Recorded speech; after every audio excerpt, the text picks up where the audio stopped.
The samurai, the real history behind Japan's legendary warriors. Asleep in class. Welcome or welcome back to Asleep in Class, where we settle into long, quiet lectures about history, science, invention, and the strange paths of human civilization. This episode follows the samurai, Japan's legendary warrior class, through the long distance between history and myth. We will begin before the sword became the symbol, move through clans, shoguns, castles, civil war, discipline, ritual, and the end of the old warrior order, and then follow the samurai image into memory, art, and legend. This is a calm journey through the real history behind one of the most powerful warrior archetypes ever created. Before the sword became a symbol. Before the sword became the symbol of the samurai, the warrior class of Japan grew from a slower and more complicated world of court politics, rural estates, mounted archery, clan service, and provincial power. The image that later centuries would remember is often a still figure in armor, standing beneath a banner with a katana at his side.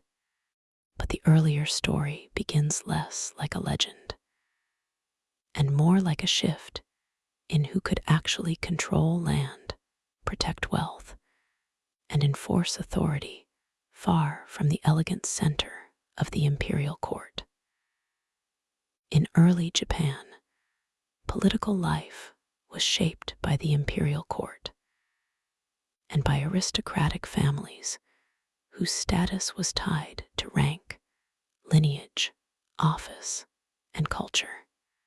The court at Heian-kaiō, later known as Kyoto, cultivated poetry, ceremony, calligraphy, refined dress, religious patronage, and a world of carefully managed prestige.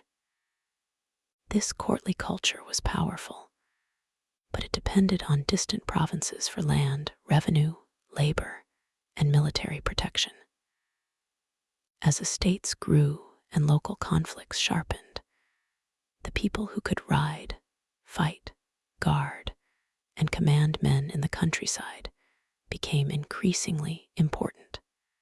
The word samurai comes from a verb meaning to serve, and that origin is useful.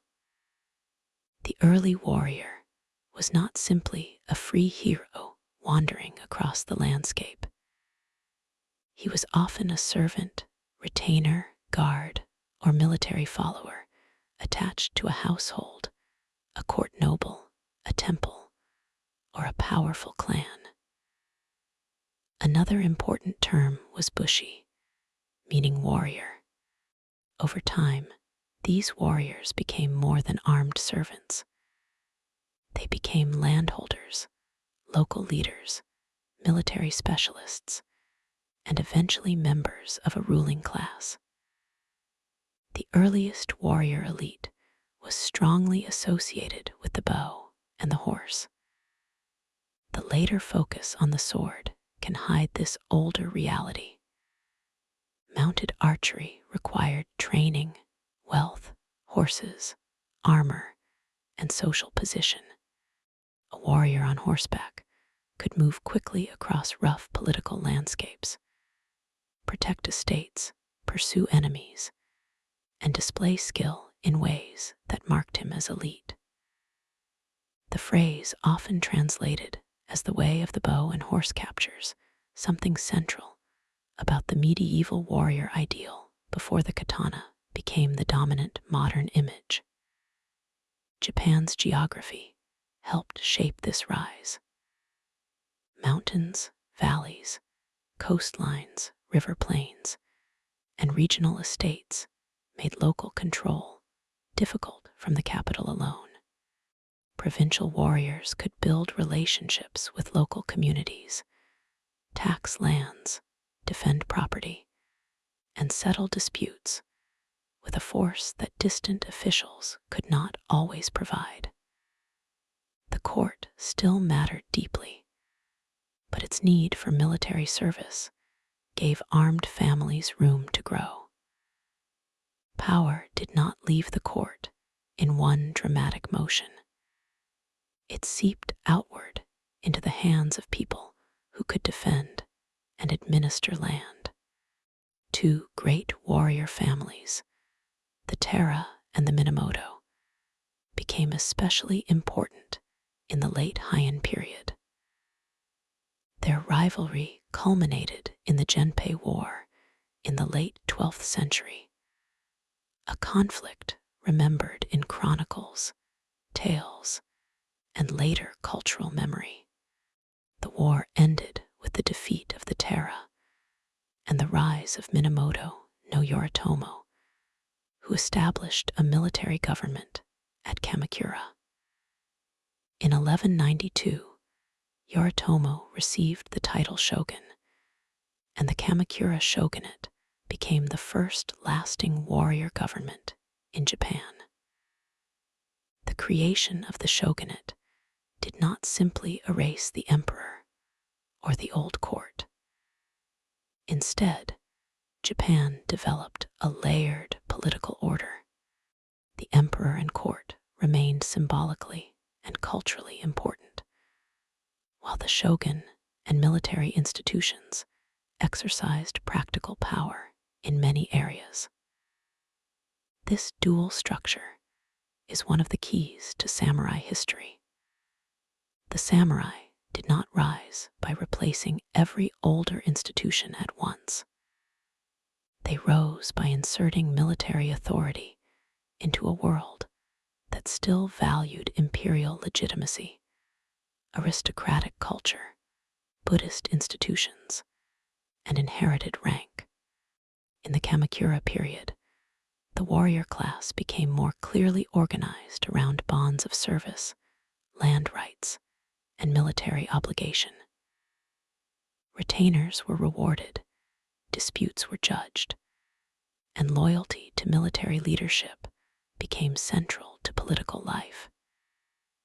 Yet this was not a world of perfect obedience.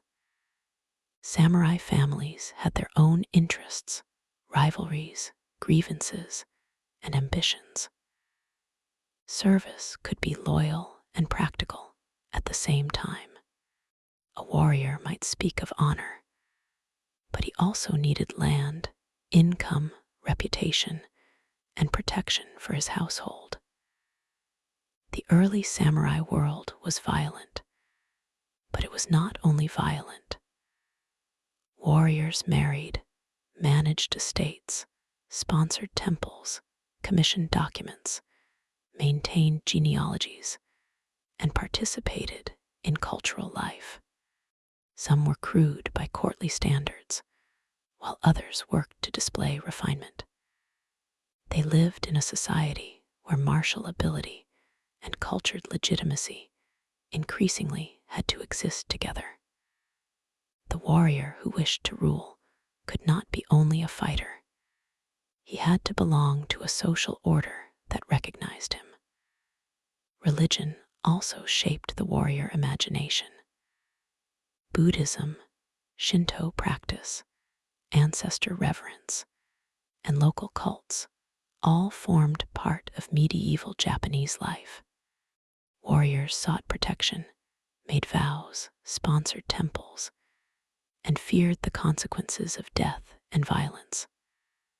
The battlefield was not simply a place of tactics. It was a place where fate, karma, loyalty, and memory could all be interpreted. The warrior's world was practical and spiritual at once.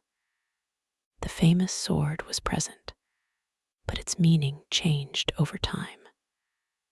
Early samurai used many weapons, including bows, spears, and later polearms and firearms.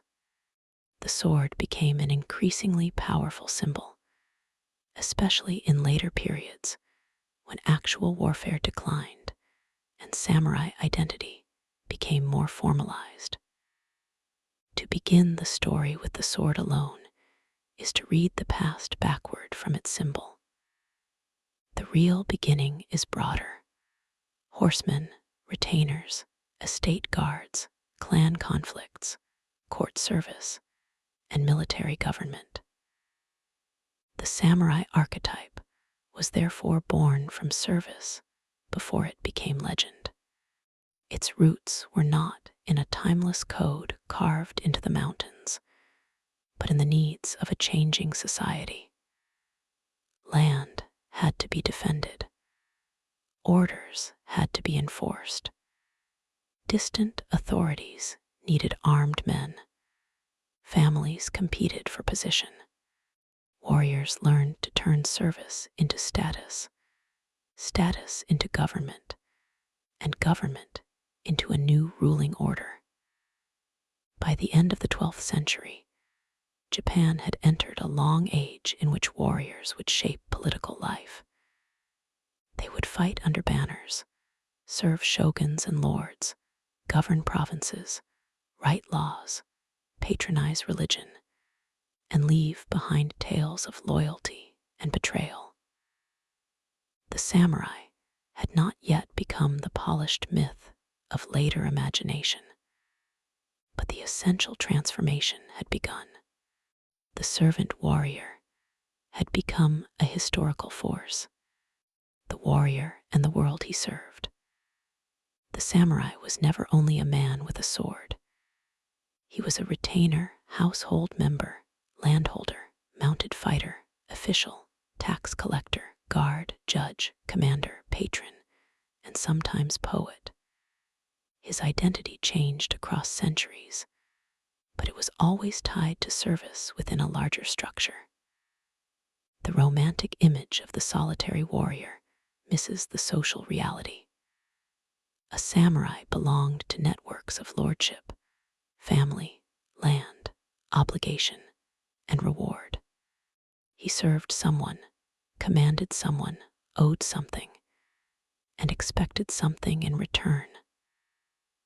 At the center of samurai society stood relationships of loyalty. But loyalty was not an abstract feeling floating above ordinary life. It was anchored in land rights, stipends, protection, inheritance, office, and honor. A lord needed warriors who would fight, guard, advise, and administer. A warrior needed a lord who could confirm his rights, reward his service, protect his household, and recognize his status. The relationship could be personal and emotional, but it was also political and economic. Honor and interest often lived in the same room. The household was one of the most important units in this world. Samurai families preserved names, property, marriages, alliances, and obligations across generations. A warrior's reputation belonged not only to himself, but to his house. Success could raise a family's standing. Failure, betrayal, confiscation, or defeat could damage descendants. This concern with household continuity helped shape samurai conduct. A dramatic death might be praised, but survival, inheritance, and family preservation mattered too. Women in samurai families should not be erased from the story. They were not usually the battlefield archetypes celebrated in later popular imagery, but they played essential roles in household management, inheritance, alliance, defense, religious patronage, and cultural transmission. Some women were trained to use weapons in household defense, and some became famous in war tales. More often, their power appeared through estate management, marriage politics, letters, and family continuity. A warrior house was not maintained by men alone. The samurai world also depended on people below the warrior class. Farmers worked the land that supported military households. Artisans made armor, weapons, saddles, tools, lacquerware, paper, and everyday objects. Monks and temples shaped education, ritual, diplomacy, and refuge. Merchants moved goods and money. Servants cooked, cleaned, carried, repaired, and sustained the daily life of elite families. The warrior may stand at the center of the legend, but he stood on a foundation built by many hands. In medieval Japan, violence and law were closely connected. A warrior might be called upon to enforce claims, settle disputes, or defend estate boundaries. Documents mattered, but so did the ability to make documents meaningful in the real world. A court order meant little if no one could enforce it. Samurai power grew because armed authority could turn written claims into practical control. Yet this also meant that law could become entangled with private force, local rivalry, and negotiated power. The warrior's equipment was part of his identity and his economy. Armor had to be made, maintained, and repaired. Horses required feed, care, and training. Bows, arrows, swords, spears, and later firearms all required materials and skill. A well-equipped samurai represented the labor of armorers, bowyers, swordsmiths, leatherworkers, lacquerers, textile makers, and stable hands. Martial elegance was not simple. It was expensive, technical, and supported by specialized craft. The sword acquired deep symbolic power, but samurai warfare was never only sword fighting. In different periods, mounted archery, spear combat, polearms, siege warfare, naval fighting, mass infantry, and firearms all mattered. The battlefield changed across time, and samurai adapted. The modern image of two swordsmen facing each other in clean personal combat is only one fragment of a much wider military history. Real war involved mud, smoke, arrows, horses, formations, supply, fear, and confusion. Training was both physical and social. A warrior had to learn weapons, riding, discipline, etiquette, genealogy, and the expectations of his rank. He also had to understand when to fight, when to negotiate, when to wait, and when to change sides. Samurai history contains loyalty, but it also contains betrayal, defection, strategic marriage, opportunism, and survival politics. To make every samurai into a perfect servant of honor would be to flatten human history into a statue. The relationship between refinement and violence is one of the most striking features of samurai culture. Some warriors wrote poetry, practiced calligraphy, studied Zen, performed tea ceremony, collected art, or sponsored gardens and temples. This refinement did not cancel their violence. It existed beside it. A man could admire the moon over a quiet courtyard and still command men in war. The samurai archetype became powerful partly because of this tension.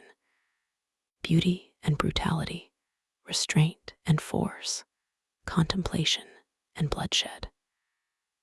As samurai became more politically dominant, they also became administrators. Military government required records, land surveys, judgments, appointments, taxation, and communication. A ruling warrior class could not live forever by the raid and the duel. It needed offices, messengers, laws, and disciplined households. The samurai who could read, write, calculate, command, and negotiate might be more valuable than the one who only fought well. The warrior's world was also shaped by shame. Reputation mattered intensely. Public failure, cowardice, betrayal, or dishonor could stain a name. This concern helped produce ideals of self-control, loyalty, and willingness to die. But ideals and behavior were not always the same. The sources that praise honorable conduct often do so because dishonorable conduct existed. Codes are written for people who need instruction, correction, and pressure. The presence of an ideal does not prove universal obedience to it. Seppuku, ritual suicide by disembowelment, became one of the most dramatic practices associated with samurai culture. Its meanings changed across time. It could be a way to avoid capture, protest injustice, accept responsibility, demonstrate loyalty, or receive a death considered more honorable than execution.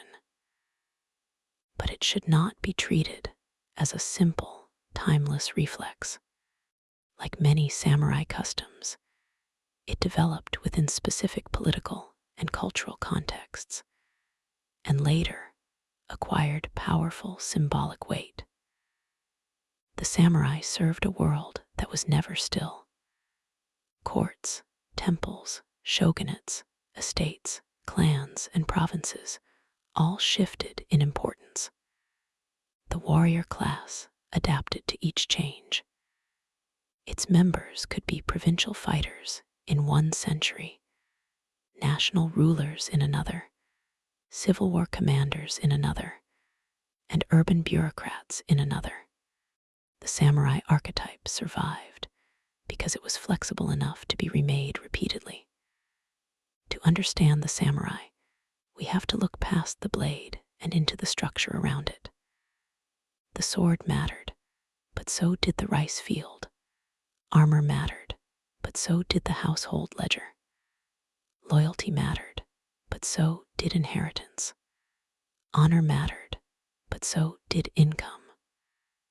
The warrior was shaped by service, and service tied him to a world of obligations that stretched far beyond the battlefield. Shoguns, castles, and the age of warring states. The samurai became most dramatic in memory during the centuries of war. But those wars were not one continuous blur of sword fights. They were political struggles over land, legitimacy, succession, taxation, and authority.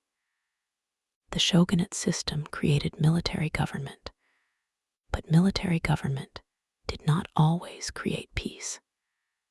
Power shifted between courts, shoguns, regents, provincial lords, temples, and warrior houses. When central authority weakened, local military power could grow, until Japan became a landscape of fortified towns, rival domains, marching armies, and burning borders. After the Kamakura shogunate, Japan entered periods of intense instability. The imperial court itself divided during the 14th century conflict, known as the Nanbokucho period, when rival northern and southern courts claimed legitimacy. The Ashikaga shogunate, based in Kyoto's Muramachi district, eventually became the dominant military government, but its control was often limited and negotiated. The shogun's authority depended on alliances with powerful regional families. When those families grew too strong, the center could not easily command them. The Anin War, beginning in 1467, became one of the great turning points. What started as a conflict involving succession and rival factions helped devastate Kyoto and accelerate the weakening of Ashikaga authority. The capital, long associated with courtly refinement and religious culture, became a battlefield. The war did not create all later disorder by itself, but it revealed how deeply the old structures had fractured. Afterward, regional warlords increasingly acted with independence. The Sengoku period, often called the Age of Warring States, was the era in which daimyo, powerful territorial lords, competed for land and survival. The word suggests comparison with ancient China's Warring States period, and the comparison is useful in one sense. Many ambitious powers struggled in a divided political landscape. But Japan's Sengoku world had its own character. Castles multiplied, armies grew, alliances shifted, and military innovation became necessary for survival. Castles became central to this world. A Japanese castle was not only a military structure, it was a command center, symbol of authority, administrative hub, storehouse, and anchor for a surrounding town. Earlier fortifications could be mountain strongholds, but over time, castle architecture grew more elaborate, especially in the age of unification. Walls, gates, moats, towers, and planned approaches helped control movement. A castle's visual power mattered too. It showed who ruled the land around it. The armies of the Sengoku period were not made only of elite samurai. Ashigaru, foot soldiers often drawn from lower social ranks, became increasingly important. They fought with spears, bows, and later firearms. Their presence changed the scale and character of war. Large formations, disciplined infantry, and mass tactics mattered more than older ideals of individual mounted combat. The samurai remained important as commanders and elite fighters, but war was becoming more organized and more collective. Firearms arrived in Japan in the 16th century, traditionally associated with Portuguese contact and the island of Tanegashima. Japanese smiths and warlords quickly recognized their value. Matchlock guns did not instantly replace older weapons, but they became important in siege warfare and battlefield tactics. Their adoption reminds us that samurai warfare was not frozen in medieval romance. Japanese warriors were practical. They used technologies that helped them win. Oda Nobunaga became one of the central figures of the unification process. Ruthless, innovative, and strategically gifted, he expanded power through military force, alliances, economic control, and the destruction of rivals. Nobunaga used firearms effectively, attacked powerful Buddhist military institutions, and helped break the political deadlock of the Sengoku age. He did not complete unification, but he changed what seemed possible. His career ended in betrayal at Hanojai in 1582, a reminder that even the strongest warlord lived inside a dangerous web of loyalty and ambition. Toyotomi Hideyoshi, one of Nobunaga's most remarkable successors, continued the work of unification. Rising from humble origins, Hideyoshi became one of the most powerful men in Japan. He completed much of the political consolidation of the country, reorganized land surveys, restricted social mobility, and attempted massive invasions of Korea. His rule shows the complexity of the period: extraordinary ambition, administrative skill, social transformation, and devastating military campaigns beyond Japan's shores.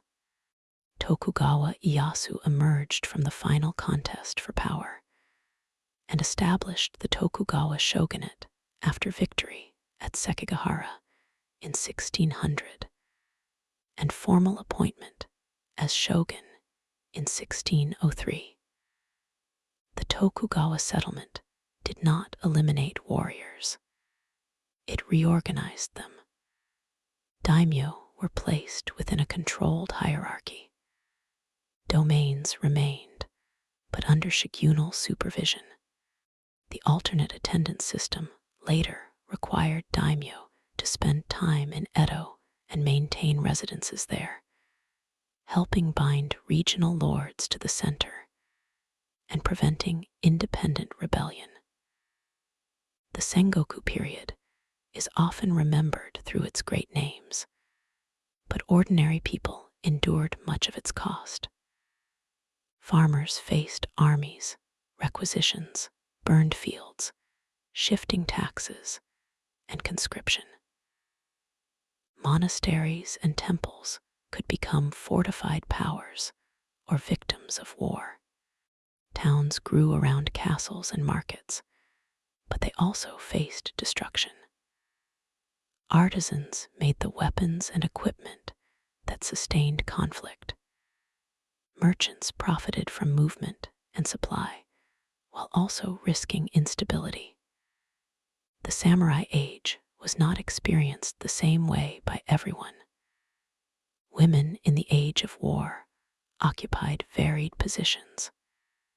Some defended households, managed estates, arranged alliances, and became crucial figures in clan survival.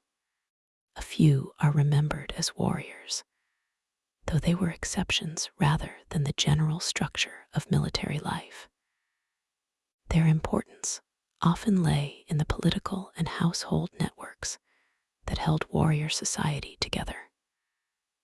War was fought by armies, but dynastic survival depended on marriage, inheritance, negotiation, and domestic authority. The castle town became one of the most important social forms that emerged from the age of war and consolidation. Around castles gathered samurai residences, merchants, artisans, temples, storehouses, and markets. These towns connected military authority with urban life. Under the Tokugawa order, many samurai would live not as constant battlefield fighters, but as stipended retainers in or near such towns. The geography of warrior rule became urban and administrative. Age of Warring States transformed the samurai archetype. It produced images of banners in mist, cavalry charges, siege towers, burning temples, commanders behind folding screens, spies, messengers, tea masters, generals, and foot soldiers moving through mud. It was an age of brutality, but also of strategy, culture, and state formation. The sword remained a symbol, but the real forces of the age included firearms, castles, land surveys, infantry, diplomacy, and administrative discipline. When peace finally came, it did not erase the memory of war. Instead, war became a source of stories, family prestige, moral instruction, theater, painting, and later national mythology. The samurai who lived under Tokugawa peace inherited the status of warriors from a world where large-scale war had made that status meaningful. Their problem would be different: how to remain warriors when the battlefield no longer organized daily life, discipline, death, and the invention of Bushido. Bushido is one of the most famous words associated with the samurai, but it is also one of the easiest to misunderstand. It is often translated as the way of the warrior, and in modern imagination, it can appear as a single ancient code followed by all samurai across all centuries. The history is more complicated. Warriors had ideals of loyalty, courage, honor, discipline, and readiness for death. But these ideals changed over time. The term Bushido itself became especially prominent in later periods, and the idea of one timeless samurai code is partly a product of hindsight. In medieval Japan, warrior conduct was shaped by practice, household expectation, military necessity, religious belief, and stories of exemplary behavior. A samurai might be praised for loyalty to his lord, bravery in battle, refusal to surrender, or willingness to die rather than suffer disgrace. But this did not mean every warrior behaved according to a single written code. The battlefield was full of practical decisions. Warriors negotiated, switched sides, retreated, surrendered, plotted, and survived. Ideals mattered, but so did circumstances. The Kamakura period helped develop important warrior values because the new military government required bonds of service and reward. The relationship between lord and retainer encouraged loyalty, discipline, and martial readiness. Seppuku became associated with warrior honor in this broad medieval world. Yet, even here, we should be careful. Ritual death was not the whole of samurai ethics. Most warrior life was not dying beautifully. It was serving, managing, fighting when called, protecting household interests, and preserving one's name. The influence of Buddhism, especially Zen in some warrior circles, has often been emphasized. Zen practice could appeal to warriors because of its discipline, focus, attention to death, and austere forms of self-cultivation. But it would be misleading to say that all samurai were Zen warriors in a simple way. Samurai religious life was diverse. Pure Land Buddhism, esoteric Buddhism, Shinto practices, ancestor rites, Confucian ethics, and local traditions all played roles. The spiritual life of warriors was not a single school. Confucian thought became especially important in the Tokugawa period, when Japan entered a long era of relative peace under the Tokugawa shogunate. In a peaceful society, the samurai faced a problem. They remained a privileged warrior class, but most no longer fought in major wars. The question became, what justifies warrior status when warriors are not constantly at war? One answer was moral discipline. Samurai were expected to serve as models of order, loyalty, literacy, self-control, and duty. This peaceful age helped formalize and reinterpret samurai ideals. Texts on warrior conduct, household codes, moral instruction, martial arts, and service circulated among the warrior class. Some writers emphasized readiness for death. Others emphasized governance, frugality, education, loyalty, and public responsibility. The samurai became not only fighters, but bureaucrats teachers, officials, and cultural patrons. Bushido, in this setting, became less a battlefield survival ethic and more a moral identity for a hereditary status group. The famous Hagakure, written in the early 18th century from the recollections of Yamamoto Tsunetomo, includes the often quoted idea that the way of the warrior is found in death. But Hagakure was one text from one context, not the universal constitution of all samurai. Its stark language reflected nostalgia, frustration, and a particular vision of service during a time when actual war had receded. To treat it as the direct voice of every medieval warrior would be historically careless. Nitobe Inazo's Bushido, The Soul of Japan, published in 1900, played a major role in presenting Bushido to modern international audiences. Nitobe wrote in English and interpreted samurai ethics in ways that made them comparable to Western chivalry and moral philosophy. His book became influential, but it was also a modern interpretation shaped by its time. It helped create the global image of Bushido as a coherent national ethic.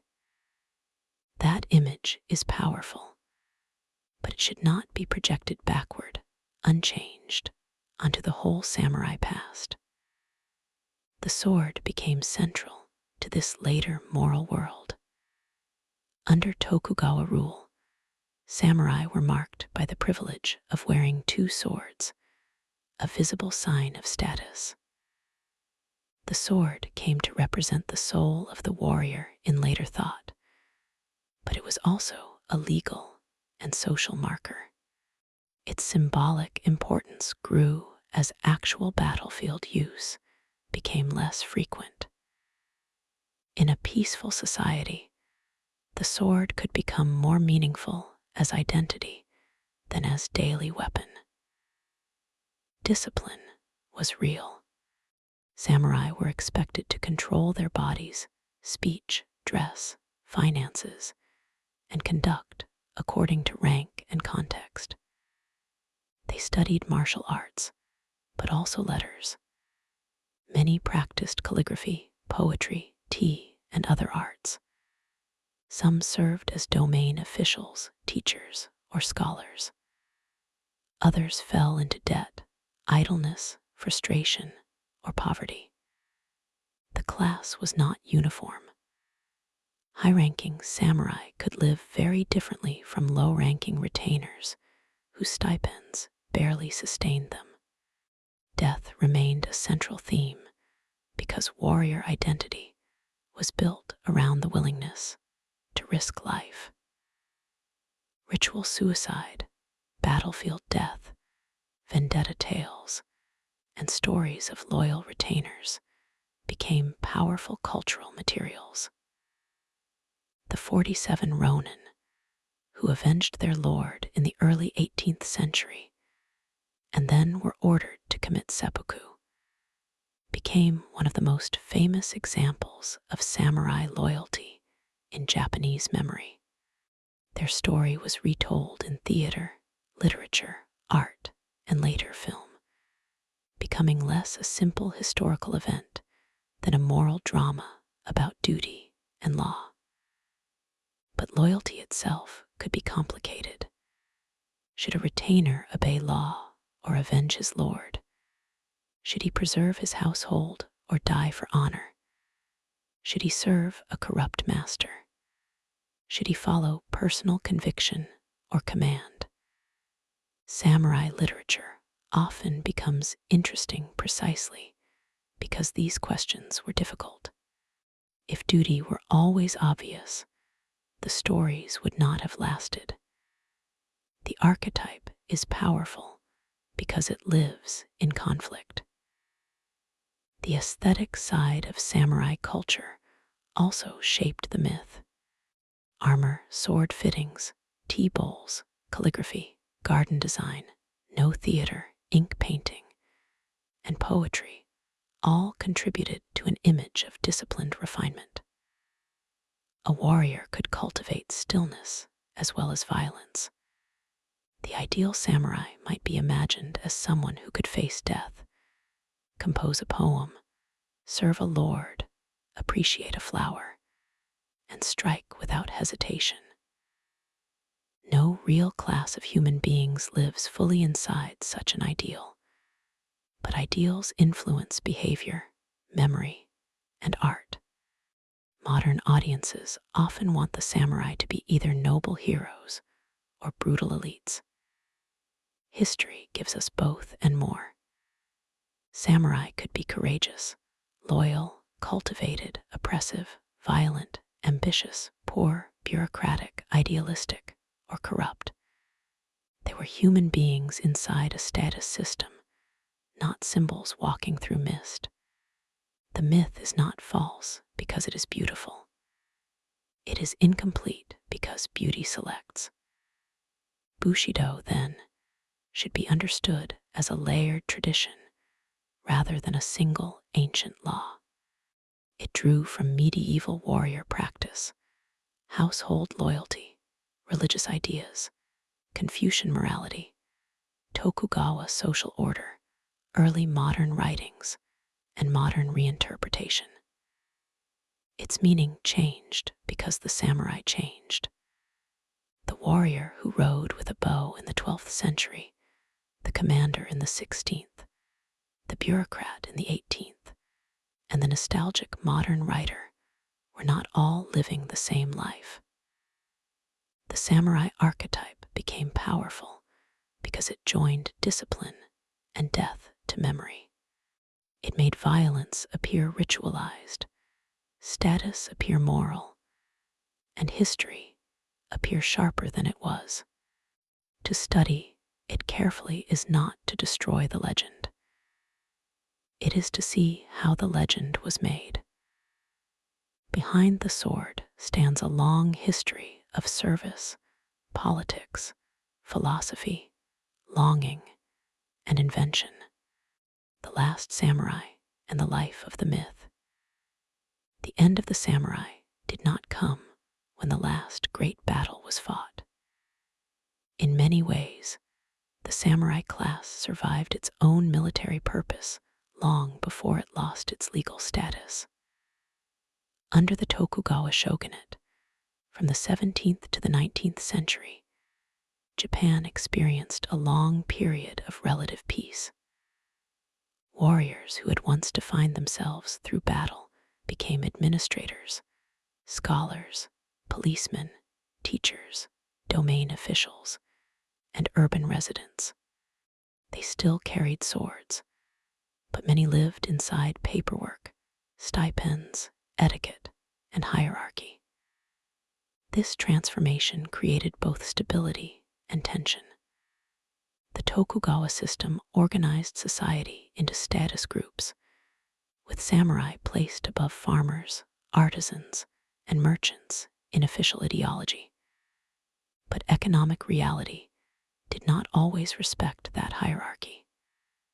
Merchants could become wealthy, while lower-ranking samurai could struggle on fixed stipends. Some samurai fell into debt. Others sought education, bureaucratic advancement, or cultural refinement. The warrior class had prestige, but prestige did not always pay for rice. Edo, the shogun's city, grew into one of the largest urban centers in the world. Daimyo were required to maintain residences there, and their processions, households, and expenditures helped shape the city's economy and culture. Samurai moved through streets lined with merchants, theaters, temples, workshops, and entertainment districts. The old warrior order now lived in an urban world full of books, prints, schools, gossip, regulations, and money. The samurai image became part of popular culture, even while the class still existed. During this peaceful age, memory of the warring states became cultural material. Battles were dramatized.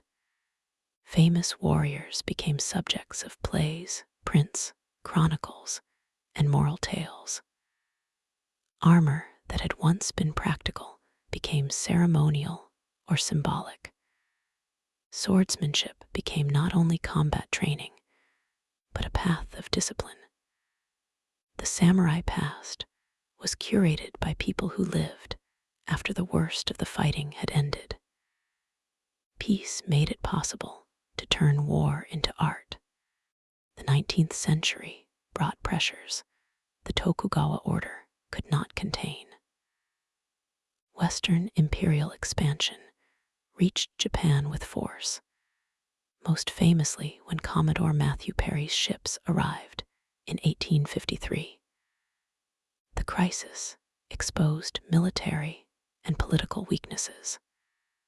Some domains and samurai reformers argued for strengthening the country by restoring imperial authority and adopting modern institutions.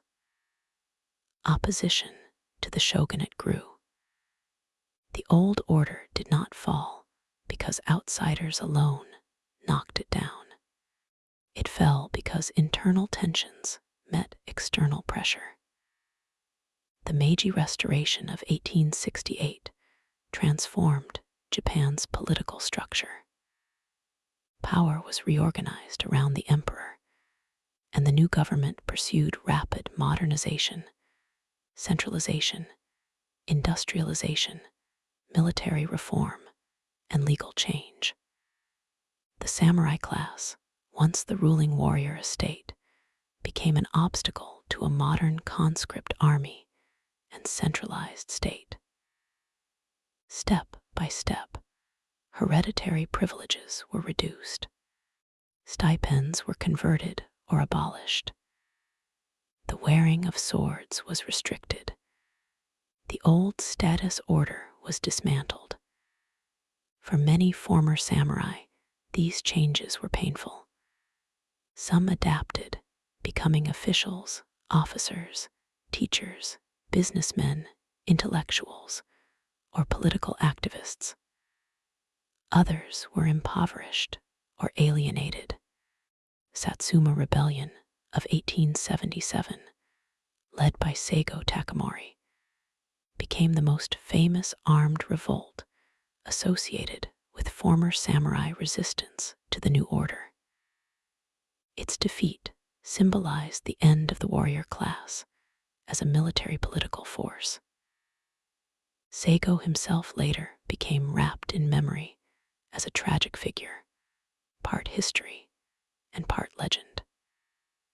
The phrase "the last samurai" is therefore more symbolic than literal. There was no single final samurai who carried the whole class into extinction. The end was legal, economic, military, and cultural. A status group was dissolved, but its descendants lived on. Its values were reinterpreted. Its symbols were reused. Its stories became more powerful in some ways after the class itself had disappeared. Death often strengthens myth. Modern Japan transformed samurai memory many times. In the Meiji period, samurai heritage could be used to support national discipline, loyalty, and modern military identity. In the 20th century, Bushido language was sometimes appropriated for nationalism and militarism, often in ways that simplified or distorted the complex historical past. After the Second World War, samurai imagery continued in film, literature, manga, martial arts, business language, tourism, and global popular culture. The archetype survived because it could be adapted to new needs. Cinema played a major role in carrying the samurai image around the world. Directors such as Akira Kurosawa helped create unforgettable images of warriors, ronin, villages, rain, mud, honor, and moral ambiguity. These films were not simple windows into the medieval past. They were modern works of art, often reflecting 20th century concerns through historical settings. Yet, for many viewers outside Japan, cinema became the doorway into samurai history. The Ronin, the masterless samurai, became one of the most flexible figures in this afterlife. Historically, a Ronin could be unemployed, displaced, dangerous, tragic, or opportunistic. In fiction, he became the wandering swordsman, free from ordinary bonds, carrying both skill and loneliness. This image traveled easily because it speaks to themes beyond Japan: exile, skill, moral choice, violence, and the search for purpose. The Ronin is one of the ways the samurai archetype became universal. Museums, armor collections, and reconstructed castles continue to shape public imagination. A suit of armor behind glass can seem to contain an entire world. Yet armor itself often belonged to different purposes across time: battlefield protection, status display, ceremony, inheritance, or later assembly. The object is real, but its meaning depends on context. A helmet, mask, sword, or banner becomes more interesting when we ask who used it, when, why, and how later generations remembered it. The samurai also became a global commercial image. Video games, anime, films, novels, sports metaphors, corporate leadership books, and tourist materials all borrow from the warrior ideal. Some versions are thoughtful, others are pure fantasy. The danger is not that fantasy exists. The danger is forgetting that fantasy is fantasy. The real samurai were not a single eternal type. They were a historical class that changed across nearly 7 centuries of political and social transformation. The best way to honor the samurai past is not to flatten it into perfection. It is to let the contradictions remain. Samurai were servants and rulers, warriors and bureaucrats, patrons and predators, symbols of discipline and participants in violence. They cultivated art and enforced hierarchy. They spoke of loyalty and sometimes betrayed. They faced death and often sought survival. They became legends because real history gave later imagination so much material to reshape. The samurai era ended, but the myth did not. It lives in the sound of a blade being drawn on a dark screen, in the silhouette of armor against a red sun, in stories of loyalty and revenge, in quiet gardens, in castle walls, in museum cases, and in the modern desire to believe that discipline can give violence meaning. The myth is powerful because it is beautiful. The history is powerful because it is human. When we look back at the samurai, we are looking at more than warriors. We are looking at how societies turned service into status, status into government, government into memory, and memory into myth. We are looking at how a class born from practical military needs became one of the most recognizable images in world history. We are looking at how the sword became a symbol long after the world that made it necessary had passed away. And so the samurai remain with us, not as a single truth, but as a layered image. A horse archer on a provincial road, a retainer kneeling before his lord, a commander watching smoke rise over a castle wall, a bureaucrat writing under Tokugawa peace, a rebel facing a modern army, an actor standing in rain, a museum helmet beneath soft light. Behind each image is a different moment in history, and behind all of them is the long journey from warrior service to legend.